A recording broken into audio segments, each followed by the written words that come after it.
माध्यमातून अनेक वेळा त्यांच्यावर कारवाई केली जाते, परंतु कारवाई केलेली असताना सुद्धा थोड्या वेळासाठी ते अवैध वाहतूक बंद ठेवतात, पण नंतर मात्र फार मोठ्या प्रमाणामध्ये ती वाहतूक होत असल्या कारणानं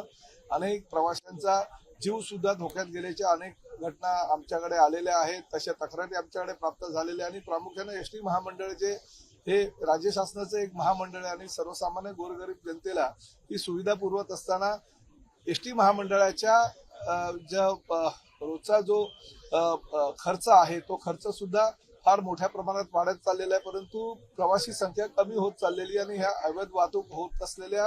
बसेसमधनं ती प्रवासी वाहतूक होत असल्या कारणानं एसटी महामंडळाच्या उत्पन्नावर फार मोठ्या प्रमाणात परिणाम झालेला आहे। याची दखल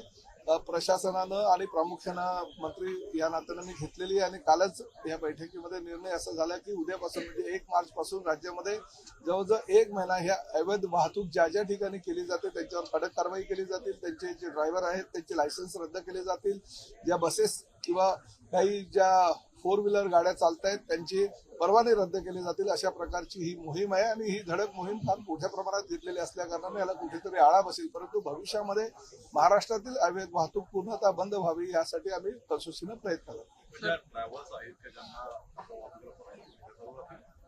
हे बिलकुल चालू राहणार नाही, ज्या परवानग्या दिलेल्या आहेत त्या गाड्यांव्यतिरिक्त दुसऱ्या कुठल्याही गाड्या चालू राहणार नाही आणि प्रत्येक जिल्ह्याच्या प्रत्येक तालुका पातळीवरच्या आम्ही आमच्या अधिकाऱ्यांना तशा सूचना केलेल्या आणि 1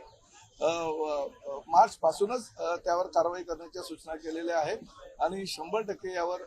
फार मोठ्या प्रमाणात कारवाई केल्यामुळे आळा बसण्याची शक्यता नाकारते। सर, राज्यात पोलीस भरती वेगवेगळ्या जिल्ह्यांमध्ये सुरू आहे। मीरा भाईंदर मधला एक व्हिडिओ व्हायरल आहे, लोकशाही मराठीने परिस्थिती देखील समोर आलेली आहे की मोठ्या संख्येने ज्या महिला उमेदवार आल्या आहेत, मुली आल्या आहेत, त्यांना रस्त्यावरती रात्रभर वेळ काढावा लागतो। तुम्ही तिथले आमदारही आहात, काय एकंदरीत यासाठी व्यवस्था? आजच आता सकाळी मी अनेक वृत्तवाहिन्या आणि वृत्तपत्रांच्या माध्यमातून ते बातम्या बघितल्या, वाचल्या, ऐकल्या आणि त्याचबरोबर सोशल मीडियाच्या माध्यमातून सुद्धा राज्य शासनाच्या गृह खात्याची बदनामी करणाऱ्या अनेक YouTube चॅनलनी त्या बातम्या सोशल मीडियावर टाकलेल्या असल्या कारणाने त्याची गंभीर दखल राज्याचा परिवहन मंत्री व मीरा भाईंदर शहराचा आमदार या नात्याने मी घेतलीच। मी महानगरपालिकेच्या आयुक्तांना कडक सूचना केल्या की जवळजवळ 2,500 हे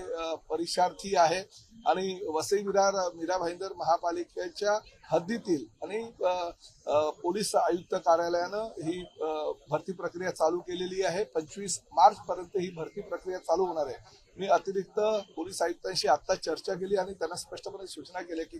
काही खाण्यापिण्याची व्यवस्था हवी तर मी माझ्या संघटनेच्या माध्यमातून किंवा काही NGOज आमचे जे आहेत त्यांच्या माध्यमातून करण्याच्या सूचना आमच्या पदाधिकाऱ्यांना आमच्या शिवसैनिकांना दिलेल्या आहेत आणि त्याचबरोबर महापालिका आयुक्तांना सांगितलेलं की मुलं जी आहे ती महाराष्ट्राचं भविष्यातलं वैभव आहे आणि अशा परिस्थितीमध्ये जर आपली गोरगरीब मराठी मुलं जर ही रस्त्यावर झोपत असतील आणि त्याचबरोबर त्यांना खाण्यापिण्याची काही व्यवस्था होत नसेल, शौचालयाची किंवा प्रसाधनगृहाची किंवा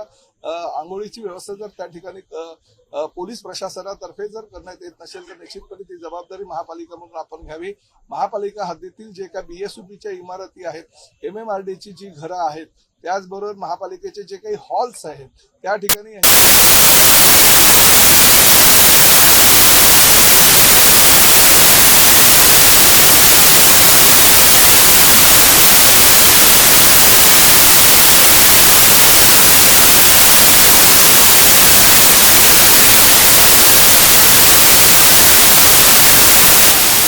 विधान परिषदेच्या अध्यक्षांच्या माध्यमातून होत असलेल्या ह्या अधिवेशनामध्ये आणि प्रामुख्याने सभागृहामध्ये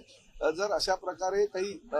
चर्चा होत असेल आणि ती चर्चा होत असताना त्या खात्याचे मंत्री म्हणून जर ब्रीफिंगला बोलवल्यानंतर सुद्धा एक IAS IPS अधिकारी काय कुणीही कुठलाही अधिकारी जर येत नसेल आणि मंत्र्यांना निरुत्तर सभागृहामध्ये जर व्हावं लागत असेल तर ती शोकांतिक आहे। अशी घटना भविष्यामध्ये घडू नये यासाठी विधानसभा अध्यक्ष